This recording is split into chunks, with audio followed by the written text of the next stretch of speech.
Assalamualaikum warahmatullahi wabarakatuh.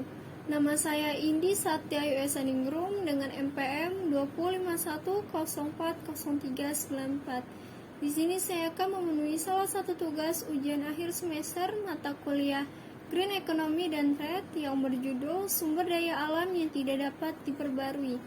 Lanjut ke pembahasan yang pertama, yaitu pengertian sumber daya alam. Menurut Sukanto Reksodiprodjo, sumber daya alam adalah sesuatu yang berguna dan mempunyai nilai di dalam kondisi di mana kita menemukannya.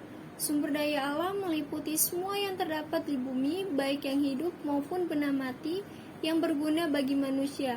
Terbatas jumlahnya dan pengusahaannya memenuhi kriteria-kriteria teknologi, ekonomi, sosial, dan lingkungan. Sumber daya alam yang tidak dapat diperbarui adalah jenis sumber daya alam yang jika persediaannya di alam habis, maka tidak dapat diperbarui lagi. Untuk menyediakannya kembali dibutuhkan waktu yang sangat lama, yaitu ribuan atau bahkan jutaan tahun. Itu pun jika kondisi lingkungannya memungkinkan. Selanjutnya, contoh sumber daya alam yang tidak dapat diperbarui. Yang pertama, minyak bumi. Minyak bumi adalah sumber daya alam yang dipergunakan manusia sebagai bahan bakar yang biasa dikenal dengan istilah BBM. Bahan bakar minyak ini dipergunakan manusia untuk menggerakkan berbagai macam mesin dan kendaraan bermotor. Minyak bumi berasal dari hewan plankton dan jasad-jasad termik yang telah mati berjuta-juta tahun. Oleh karena itu, letak minyak bumi ada di kedalaman berpuluh-puluh meter dari permukaan tanah. Bahkan kadang juga terletaknya di bawah laut dan manusia harus menggali untuk mengambilnya. Selanjutnya, batu bara. Batu bara adalah sumber daya alam yang dipergunakan manusia sebagai bahan bakar untuk kepentingan rumah tangga dan industri. Batu bara berasal dari tumbuhan purba yang telah mati berjuta-juta tahun yang lalu. Akibat adanya pengaruh alam dan cuaca, tumbuhan yang telah mati tersebut berubah menjadi arang dan batu.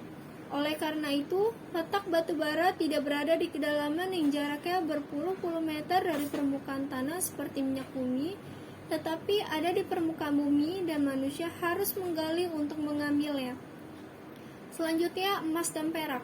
Emas dan perak adalah batu mulia yang dipergunakan manusia untuk perhiasan dan berbagai macam aksesoris. Emas bentuknya sangat khas, warnanya kuning, mengkilat, dan nampak indah. Sedangkan perak warnanya putih mengkilat. Pertambangan emas dan perak di wilayah Indonesia dilakukan oleh negara dan pihak swasta. Namun tidak sedikit penduduk di sekitar wilayah tersebut yang menggali dan menambang emas secara individual dan tradisional. Selanjutnya, besi. Besi merupakan bahan endapan dan logam yang berwarna putih. Besi berasal dari bahan yang bercampur dengan tanah, pasir, dan sebagainya. Besi berasal dari biji besi yang berhasil diambil manusia melalui kegiatan penambangan.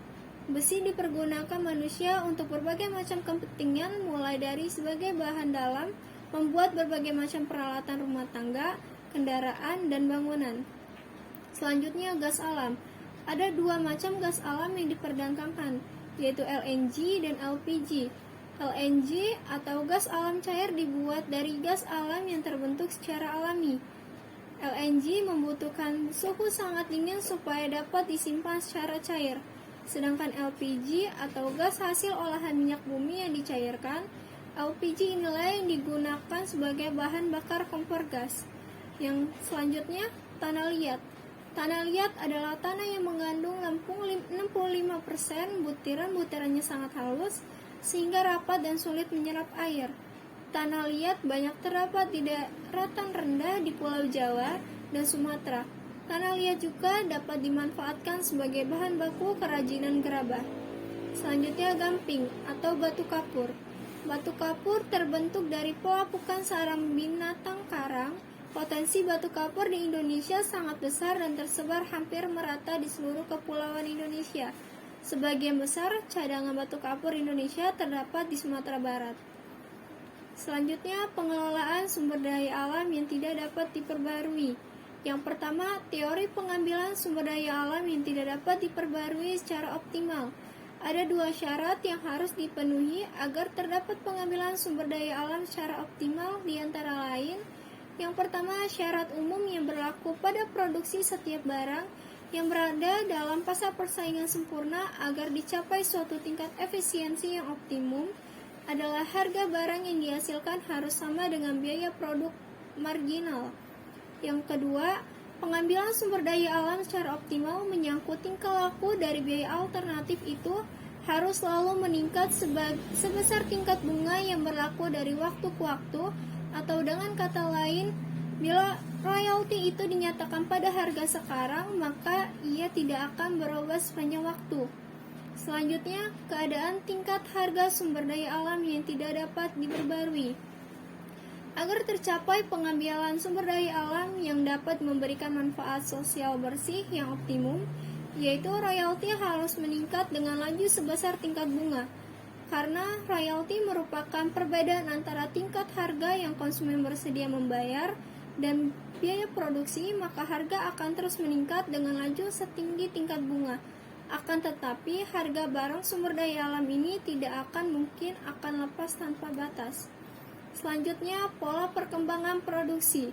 Produksi akan berkurang dengan semakin habisnya sumber daya alam yang tersedia di dalam bumi, dan ini mempunyai dampak terhadap harga barang sumber daya alam yang bersangkutan. Yang keempat, pengaruh persediaan sumber daya alam yang tidak dapat diperbarui. Biaya pengambilan dapat positif dan negatif. Pengaruh negatif berarti bahwa dengan semakin sedikitnya sumber daya alam yang tinggal di bumi, sebagai persediaan akan semakin tinggi biaya produksi atau biaya pengambilan sumber daya alam itu.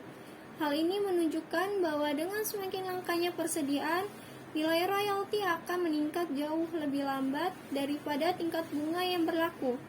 Yang kelima, ketidakstabilan di pasar sumber daya.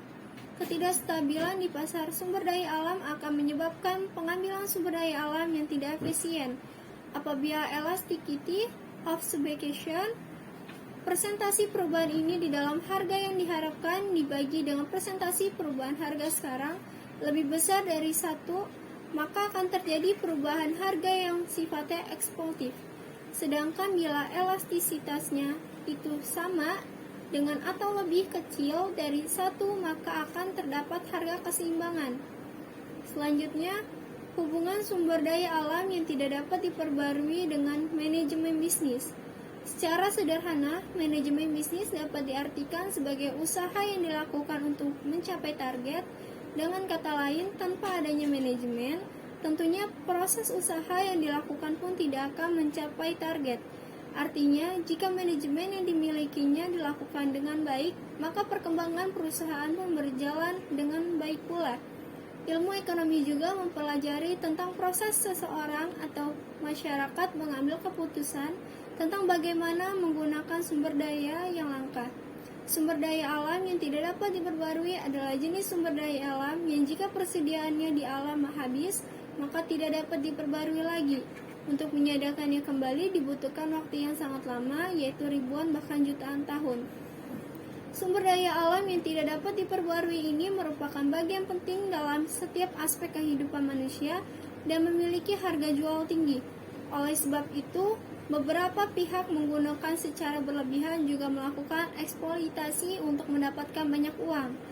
Hal yang dapat diterapkan sebagai seorang manajer yaitu menggunakan sumber daya alam ini seoptimal dan seefisien mungkin agar tetap menjaga kelestarian alam.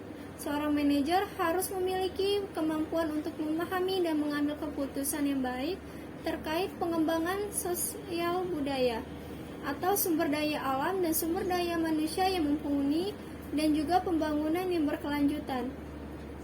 Selanjutnya, solusi menjaga sumber daya alam yang tidak dapat diperbarui. Karena keterbatasan jumlah jenis sumber daya alam tertentu, maka pemanfaatan tidak boleh dilakukan sembarangan. Solusi membantu ketersediaan sumber daya alam ini tetap terjaga dengan melakukan hal berikut. Yang pertama, menghemat penggunaan sumber daya, misalnya bahan bakar. Yang kedua, melakukan daur ulang barang-barang bekas seperti plastik, kardus, dan berbagai bahan yang bisa didaur ulang lainnya. Yang ketiga, menjaga kesuburan tanah dengan tidak membuang sampah sembarangan dan selalu menjaga kebersihan lingkungan. Yang keempat, menanam tanaman, terutama pohon-pohonan yang mampu membantu pembentukan sumber daya alam. Yang kelima, pandai serta bijak dalam mengolah dan memakai sumber daya alam sehingga keberadaannya tetap terjaga hingga tahun-tahun mendatang. Cukup presentasi dari saya tutup. Wassalamualaikum warahmatullahi wabarakatuh.